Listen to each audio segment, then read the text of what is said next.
Hi guys, I've seen a lot of marketers recommending that people put the business type or their location in the name of their Google business profile. Now this is actually a direct violation of the terms of service for using this business profile, so you shouldn't be doing it, because even if it helps you for a little while, it can get you shut down.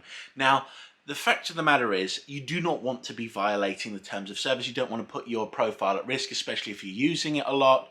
It is not worth the effort. Now, there is a use case when you can do this, and it's perfectly acceptable, but otherwise you should definitely not be doing this. The time when it's acceptable is if your actual business name contains either the name of the type of business that you've got and the location of your business. So let's say, for example, thinking about my hometown, Colchester, let's say I start a business and it's called Colchester Bakery. Very simple, right?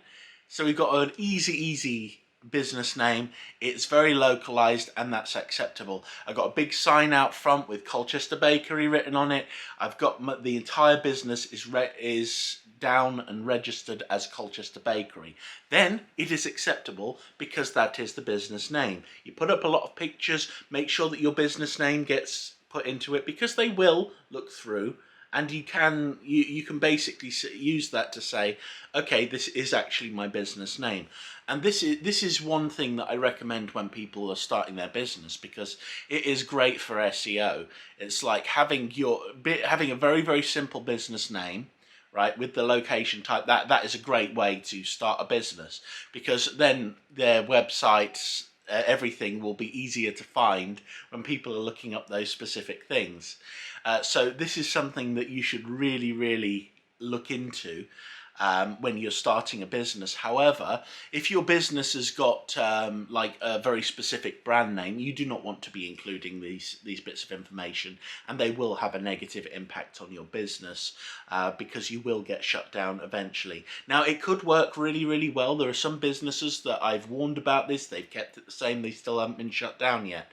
But you shouldn't be doing it, because you never quite know when they're going to come round and they're going to shut down accounts. And it's happened to ex-customers of mine. They've tried to change this because it's been recommended to them by a marketer or by someone who thinks they know what they're doing. And yeah, it's been really successful to them until it's been shut down, and then they've lost years of work on their profiles. And this is really important, right? Because you do not want to be doing things. So you want to be doing things by the book. You don't want to be doing things that get you into trouble. Anyway, I hope that's been useful. You have a lovely day, and whatever you do, only have these things in your profile if they're actually part of your business name. Colchester Bakery Limited, have that up there. That's fine, right? You know, that's because that's the actual business's name. You know, you're not cheating anything. You are cheating the system technically, because that will help you. However, you're doing it in a legitimate way which they accept and that they're fine with. And that's the most important thing, okay? So when it comes down to it, just take care of yourself, look out for yourself, and don't do anything that puts your business at risk. Have a lovely day. Bye!